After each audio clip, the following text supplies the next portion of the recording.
Fewer than 50,000 workers of the Power Holding Company of Nigeria, Phcn, will be laid off when the company is fully privatized next year. Special Advisor to the President on Power, Professor Bat Naji, stated this on Wednesday when he led a delegation of the Presidential Task Force on a visit to the Speaker of the House of Representatives, Imeji Bankole, and members of the House Committee on Power. It is important that we emphasize that this program is not sacking workers, that the program is intended to provide severance, and then the workers would be rehired by the private sector operators.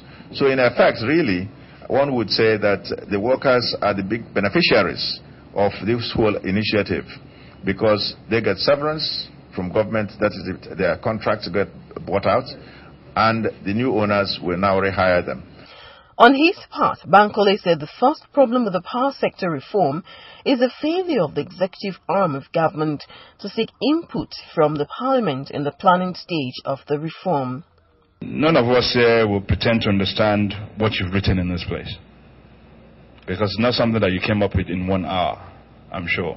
It took you a while to get to the bottom of this, and it's going to take us a while to also understand truly what is going on, since we were not consulted when we were putting this together. And I think that is the first problem with this document. This power issue is not an executive problem. It's a government problem, and therefore the legislature and the executive should be sitting to brainstorm before even this document comes up, so there can be our document, not your document, that you're now needing assistance on.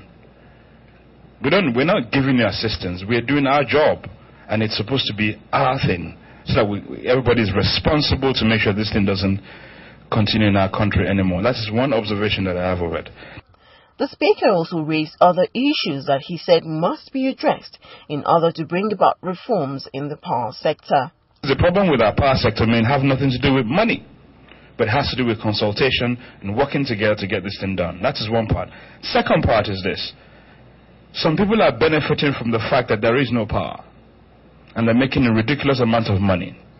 Now, how are you going to accommodate such people to make sure that the legal business that they're doing, based on the fact that there is no power, through the sale of generators of it, sale of diesel and the rest of it, how are you going to make sure that those people are going to be carried along to make sure that whatever business they were making legally within that sector of diesel and generators can be made through this process as well? The Presidential Task Force on Power has the mandate to fast-track the reform of the Nigerian power sector in order to create a system for supplying full and constant electricity to Nigerians in line with the vision and directive of President Goodluck Jonathan. Unfortunately, Nigerians are yet to see the effect of the reforms. Rachel Owa for ITI.